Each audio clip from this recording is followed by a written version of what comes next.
In the wild, mysterious depths of Brittany, France, sits an old abandoned shack. Surrounded by ancient oaks and home to all manner of forest dwellers, it is here that we meet to share our stories. So pull up a seat, swing that light, grab your favourite beverage as we share another tantalising tale in the freaking shack. Hello, everyone. Welcome back to the shack. Possibly a little noisy shack today. Yeah, it seems a bit noisy at the minute, but hopefully, if we can edit some of the noise out, we're hoping to be able to get it to you in a reasonable sense. We are a bit. Steph is a bit shushy at the minute. I have lots of, and her partner is chopping vegetables. Yeah, it's quite loud. There's nothing I can do about it because he's making nice dinner. So I'm not complaining. We're not gonna stop him. I'm not stopping him.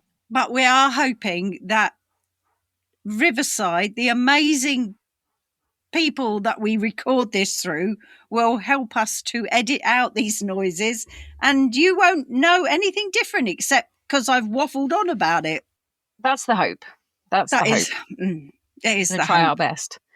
What's your beverage? My beverage is from my posh coffee machine.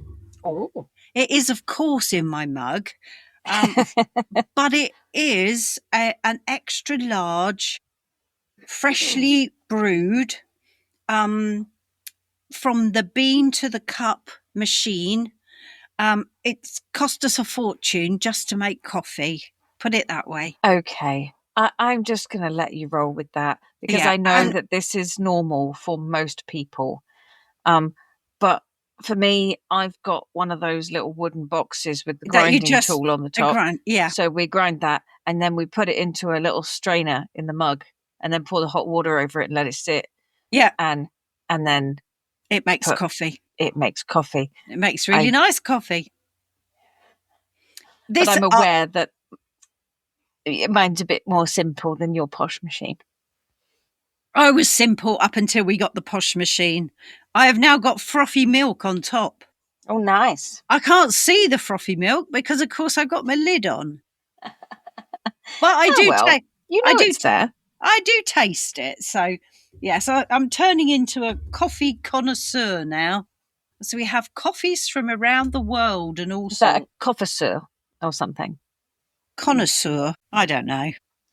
I was just making a play on words with the word coffee and connoisseur. Connoisseur. I was just squidging them together. Mind you, to give you a bit of a giggle, I did manage to squidge two words together yesterday when I was in a shop buying something, and the gentleman put the item through for me, and I said, "Perfect, thank you," but I didn't.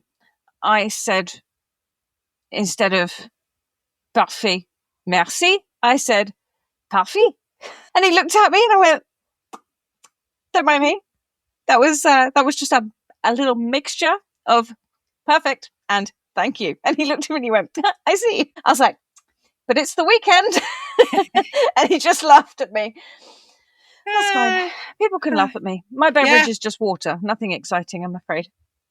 Fine. I just need a bit of extra hydration. It is good for you. I'm having to hydrate more since we started the coffee machine because I have noticed that it is making me thirsty. So I have, after trying it the first day and trying all sorts of coffees, and literally I was buzzing my whole body. It's like, for those of you not listening, I mean listening, not watching, I was literally shaking from head to foot. A bit overload on the caffeine, I think. So, I've quietened that down a bit now. So that's fair. That's fair. We're trying to. I get this whole thing of get a new piece of technology, get a new piece of equipment, and all of a sudden you just want to use it all the time. Yeah. I have just purchased a new piece of equipment for the kitchen. Ooh, okay. Because getting the temperatures right on these things is sometimes a little bit difficult. So we have bought ourselves a little fryer. Oh, nice. Like deep fat fryer. And last night we did do some chips in it, and oh my goodness, it was incredible. And we've not had fried chips, well, I mean, like ever here. So we miss fish and chips from the UK, like fish and chips done properly, you know. And there is that moment of, oh, just want a good, you know, battered fish and chips fried, like, you know. And it is one of those things now where we're trying really hard not to just use it all the time and do everything in the fryer, because obviously we know that's bad, but it was so good, so good, so good. Anywho, that's my update. Lovely. We have two new machines then.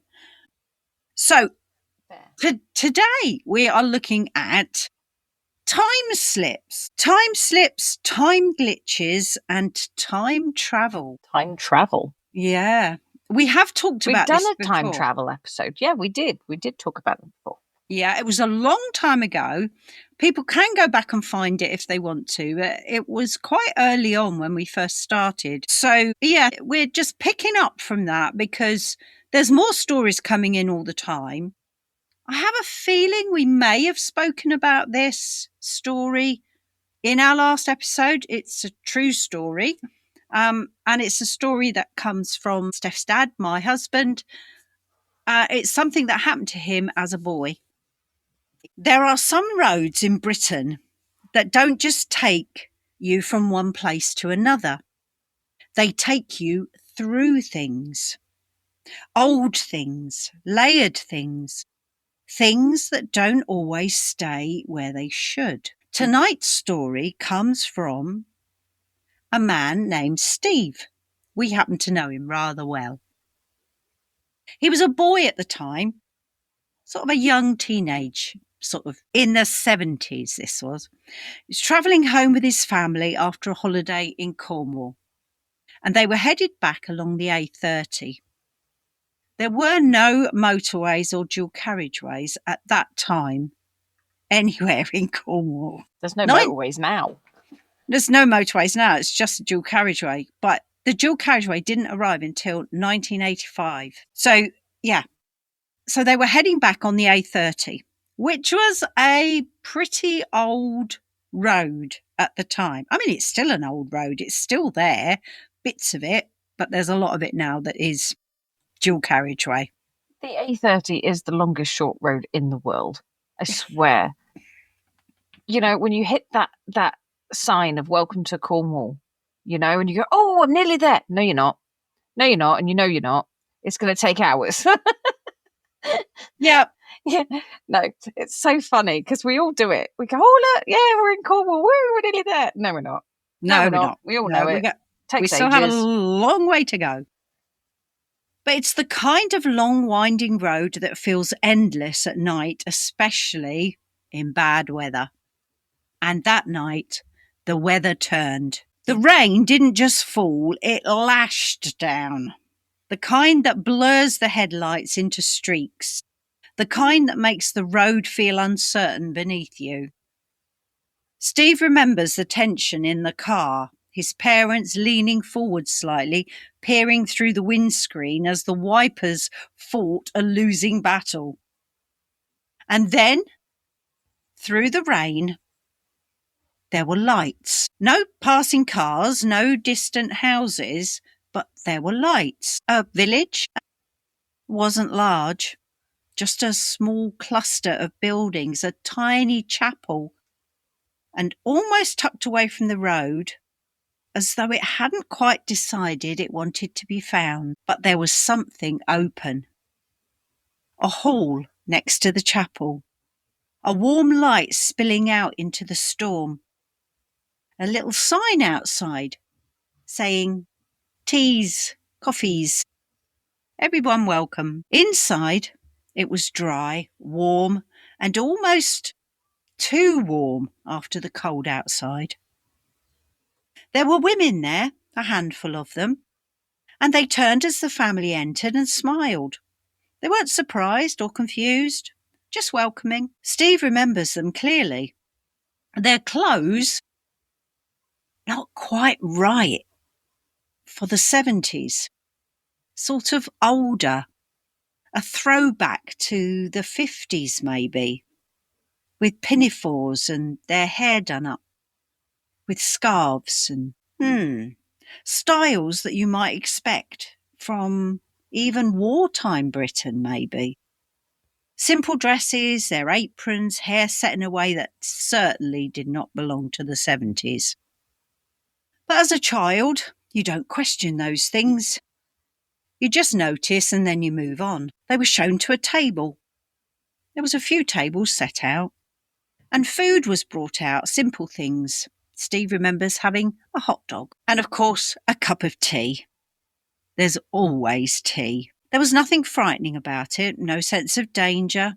If anything, it felt safe and calm, like stepping out of the storm and into a place that had been waiting for you.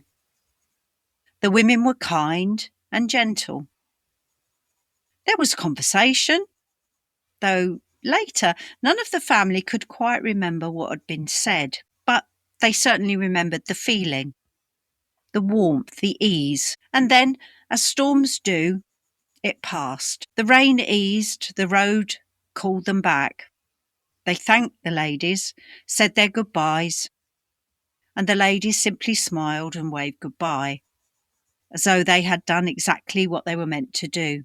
Nothing more, nothing less. The family stepped back outside into the damp, cooling night, got into the car, and drove on, eventually reaching home. Years passed, as they do, and the memory never quite settled.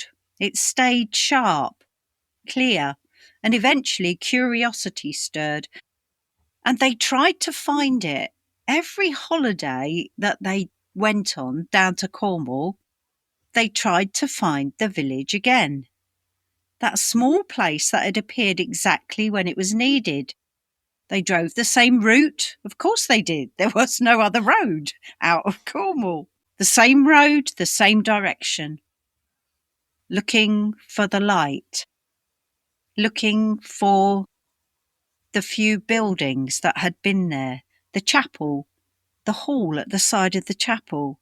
Anything, but there was nothing. No trace that anything had ever been there at all. Nothing abandoned, nothing changed, just absent. 4 people remembered that. Steve, his sister Lynn, and his mum and dad. So not just one person, but 4. Wasn't a dream. It's not a story that grew over time. It's the same story every time they tell it. It was a shared experience, a place they entered, they sat in, they ate in, and they left behind. So the question isn't whether they imagined it. The question is, the hell did they find? That is indeed a question. And this is the thing, is you're not talking about, a kid who may have dozed off in the back of the car. You're talking about people who were alert and driving. And there is a level of alertness that anyone who drives a vehicle in bad weather understands, that concept of getting like with where your arms are too rigid, and you start to get arm ache, you start to get neck ache, shoulder ache, because you're braced against driving rain or snow or hail or high winds. But I guess in that situation, I kind of see it like the room of requirement, where it's like, well, this place turned up because you had need of it at the time. Yeah. You needed it. That is it. And they never showed up again because you didn't need it. That is a great explanation, actually. I like that. That's my thoughts. That's my process to it. It's like, well, it doesn't need to be there now then, does it? Because you don't need it. You went looking for it. You wanted it, but you didn't need it. So there you go. That's my thoughts anyway. So I looked at the types of things that they would look at when somebody was like investigating this. So it looked like we had a family experience, and it was 4 different members of the family who have told the same message and the same story over many years. It was in the 70s, so you're starting to look at like what time area it was. There was less traffic, no dual carriageway, obviously. It has similar markers to others that report events of a similar nature. So other people have talked about places that they've been to and have never been able to find again. And often there is a very welcoming atmosphere. There is often food or music involved. There is always people there that are kind and welcoming. It is quite often a shelter from a storm. See, need of it. You need it. Yeah. So, well, I was wondering how else it could be explained. Okay. What I thought we could do to sort of see what other people have experienced was to grab some ideas from Reddit and then talk about those as well and compare them with the ones that Dad had. Yep. So this one said, I took a trip with my husband to pick up deliveries for Amazon. So this is quite a moderner, much more modern. What? A bit moderner. Yeah. We decided to take a certain road on our way back. For those that don't know, there is a bridge over a lake. It is over 23 miles long. Wow. With 2 lanes going in both directions. You can't speed past anyone unless you like going swimming, they said. Right. Let alone turn around. But there's 2 lanes. So there's 2 lanes on one side, 2 lanes coming the other way. There are along with 2 lanes going in both directions. So possibly, yeah. So is that 1 lane going each way, 2 lanes going in both directions? I honestly don't know. I am only taking it from this person who's described it. Because the reason that I'm saying this is because she made this person, sorry, he, she, they made the reference to people couldn't pass. Yeah. So that makes me think it's 1 lane going one way and one lane going the other. We'll assume that. With possibly a barrier down the middle or something. Yeah. So that's the sort of Let's idea assume I get. That, and we'll go from there. You can't speed past anyone unless you like going swimming, let alone make a turnaround. So you can't do that either. Anyways, back to my experience. As we were driving, a red pickup truck literally loaded in next to us, it says. Not quite sure of the wording there. It started as a red pixelated blob and then transformed into a vehicle. Both my husband and the driver behind the truck reacted instantly. The look on both their faces as if they'd seen a dead loved one. So was the truck coming towards them, do you think? Maybe if it started out as one, or it was ahead of them and they were speeding up behind it. It sounds as though it's coming in the opposite direction towards them. It looks as though the truck was coming towards them. They were going towards the truck. No, perhaps it wasn't. No. Looks. We'll take all that back. Looks as though it was behind them. Oh, I see. In the mirrors, maybe. Yeah. And the hang on. Let me go back here. As we were driving, a red pickup truck literally, I'm not sure of the wording of this because it's not. Well, okay, so loaded up on it. Is that what it was? Loaded up? Loaded in next to us. Loaded in next to us. Now, this I'm assuming has possibly come out of the US or something like that, because this sounds like something I would hear from the US. But what it actually means, maybe we can do a video where we ask people on TikTok or something. Because we may need to know the answer to this. What does it mean when a vehicle loads up next to you? Loads in next to you. Yeah. The pickup I truck don't know. literally loaded in next to us. It started as a red pixelated blob, then it transformed into a vehicle. So I'm assuming it's coming up behind them.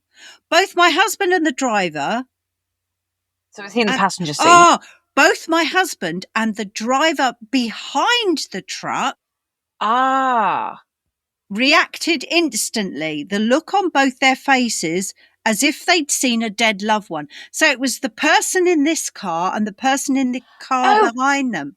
Yes, but also next to, it's a dual carriageway. It's 2 lanes going one way. It must be 2 lanes. It must be 2 lanes going one way.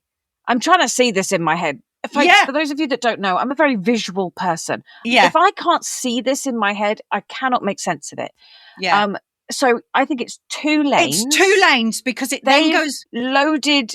What was it? They said loaded in. Loaded in. Yeah. Next to us.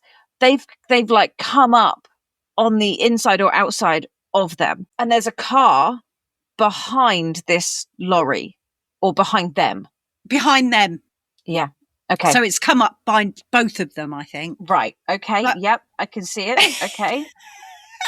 This is all trying to understand somebody's explanation of something. I love it. Sometimes it's a bit cryptic, but we're getting there. We're getting there. Both my husband and the driver behind the truck reacted instantly. The look on both their faces as if they'd seen a dead loved one. My husband decided to speed past the pickup truck, so he's obviously gone in front of them now, as we looked into the driver's window. Right. It was completely blacked out and warped. Yeah. And after about 2 miles, the truck disappeared. And she's like, how? Where would it have gone?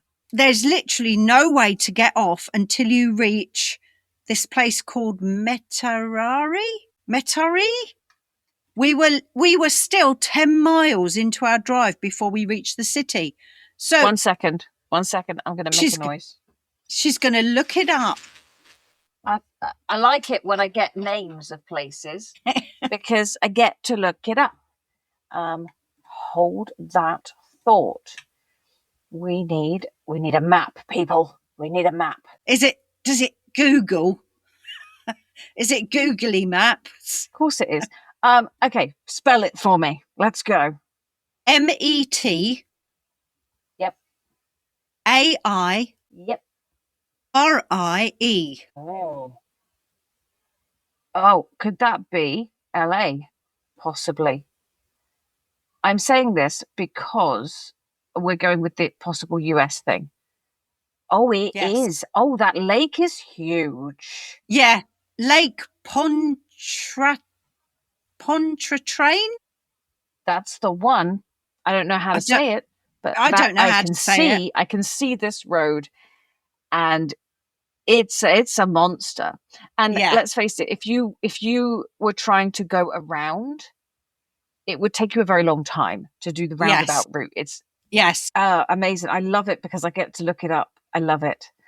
Okay. So we can say, actually, do you know what? Let's just go in a little bit deeper and let's see if it's 2 lanes.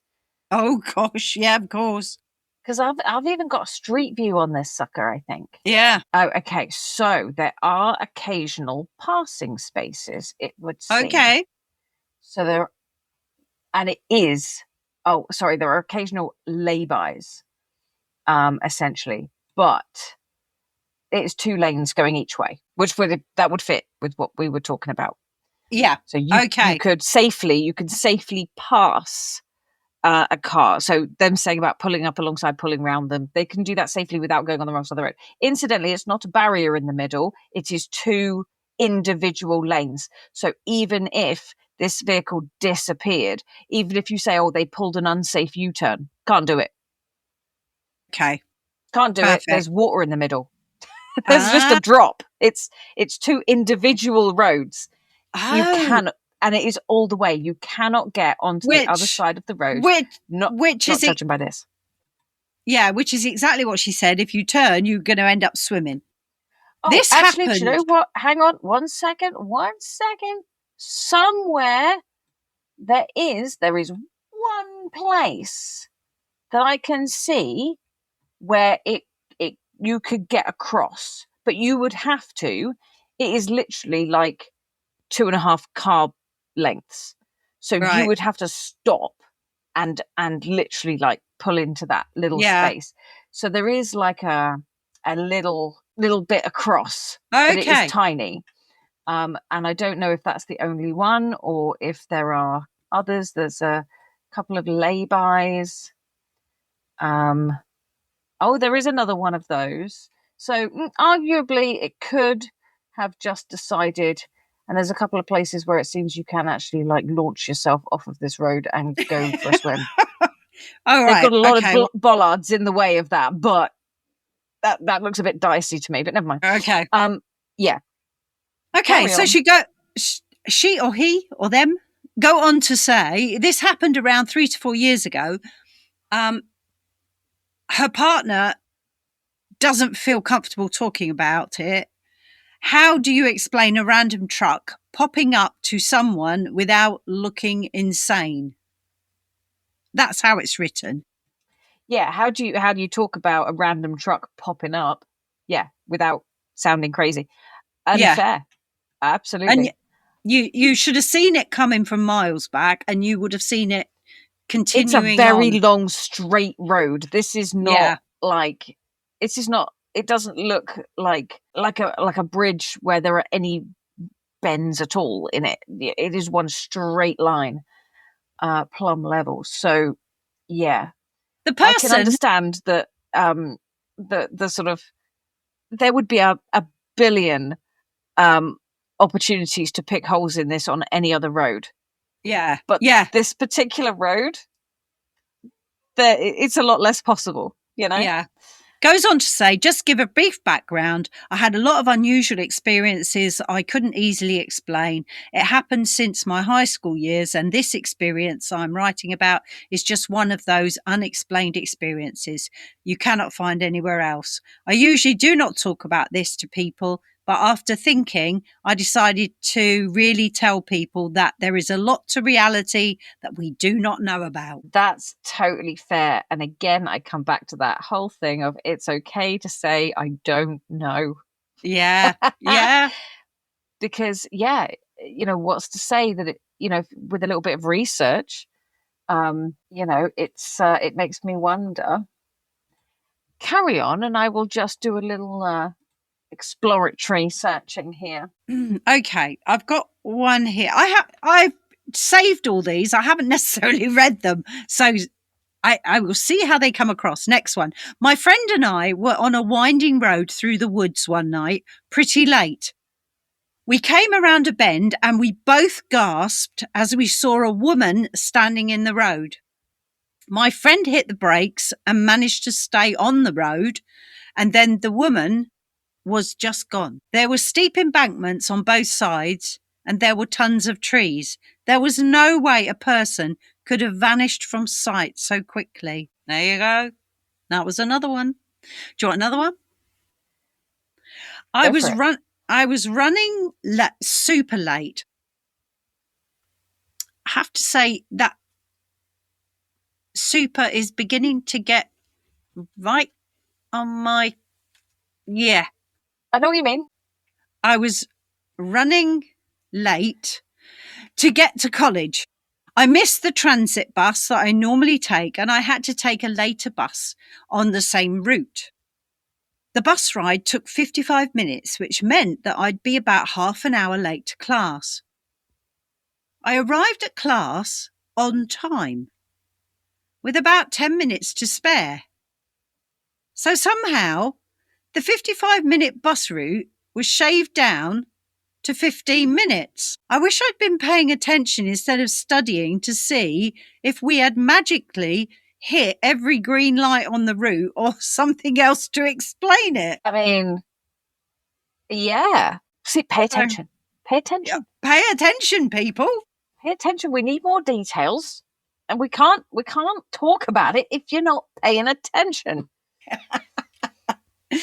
So, Dad has had other time oozy woozy minutes. where he's lost time.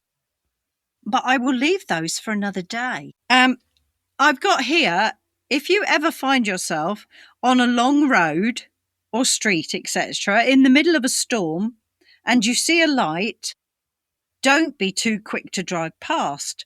Perhaps some places only open or appear when you need them. See, requirement. Place of requirement. And they don't always open twice. Yeah, because you only need them once. Yeah. I'm convinced of it. Anyway, going back to that particular location, I have sort of suddenly become aware that I said LA. I didn't mean Los Angeles. Okay, when I said LA, I was referring to the abbreviation on the internet, which was Louisiana, I think.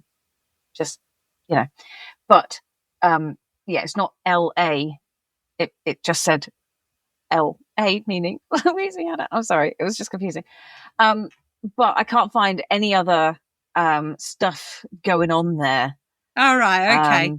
There's something about a murder mystery event that was going on, that was somewhere around that location. There's something in 2017, last time, it's a missing persons thing, but it says something about, it was him and his pickup truck. But when I go anywhere onto it to try to find out more, it takes me to a YouTube video, which I can't watch right now. No, because we're busy. But there might be some more information about a man, and we have talked about doing some reaction videos. We have, so maybe that one is one that we could take a look at. We are learning on our feet, everybody, because we have no idea how to do these videos yet. And we've never done reaction videos before. And I've been on a learning. Yeah, I've been on a learning curve myself this last 2 weeks, trying to edit a video for next week. If I can find it, when I actually export it, I will upload it to YouTube. At the minute I've exported it, I cannot find it.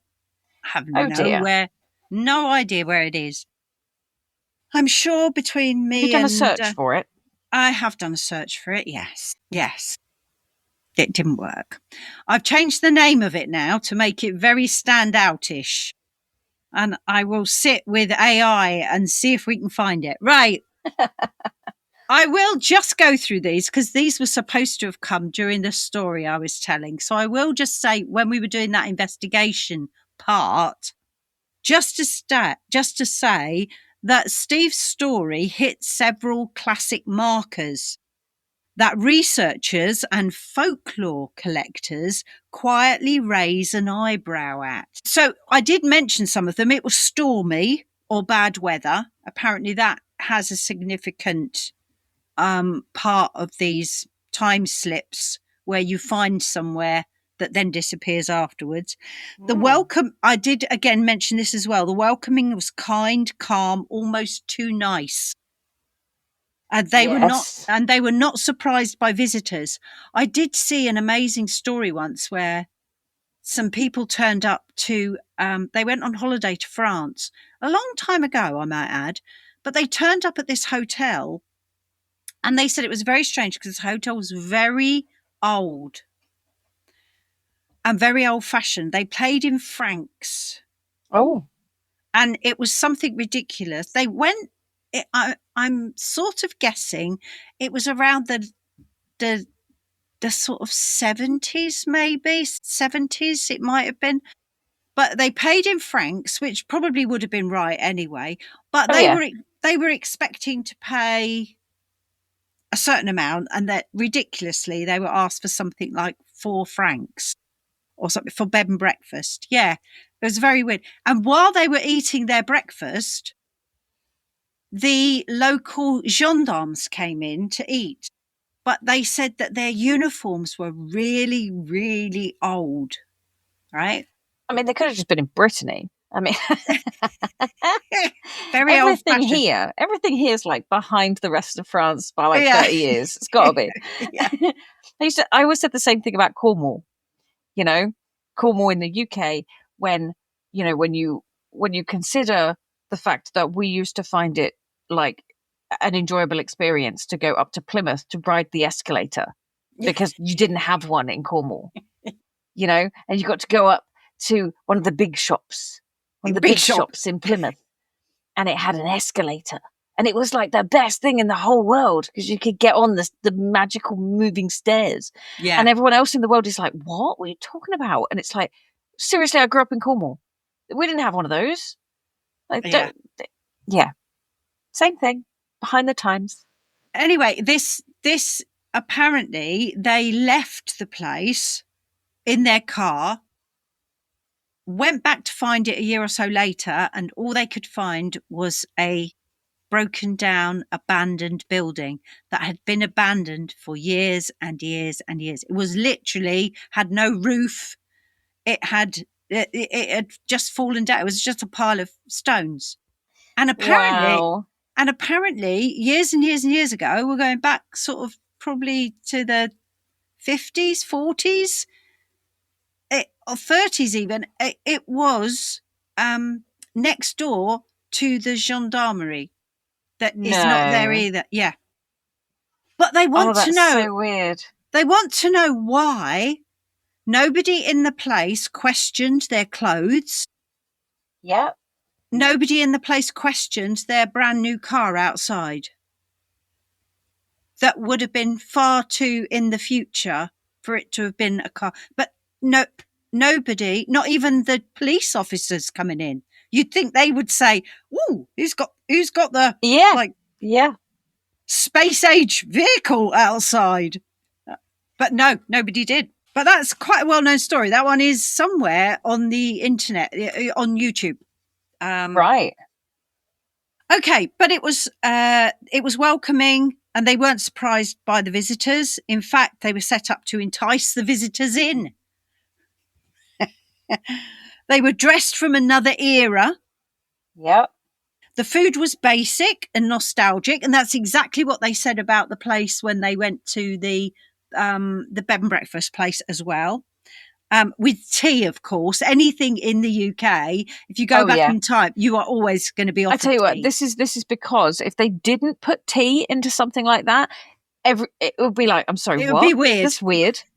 That's weird.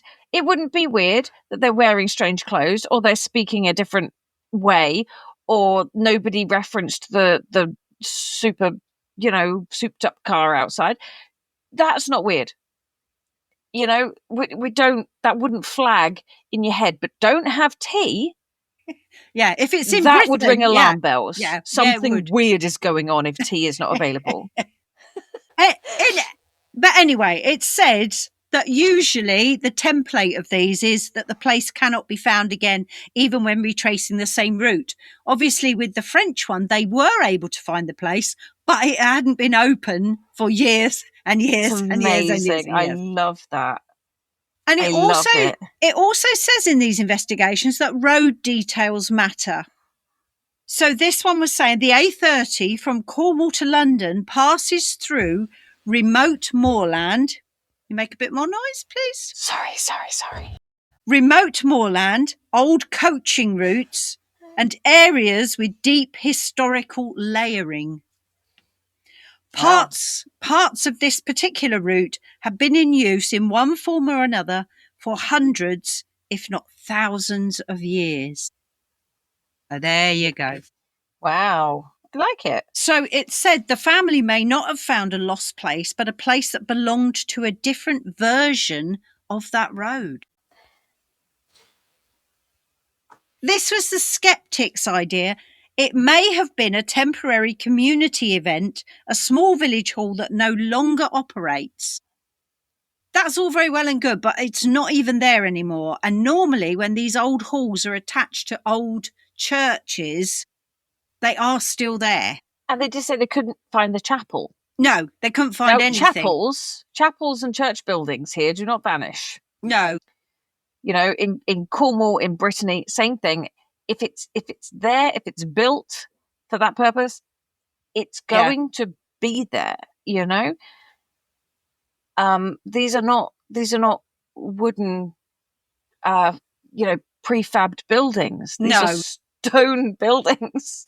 Yeah, they're normally stone buildings. Yeah. It says they may have misremembered the location. That's all very well and good, but it's on the same route. And that same route was there for years and years, like we said. Yeah. There's one big road in Cornwall. That's it. Yeah.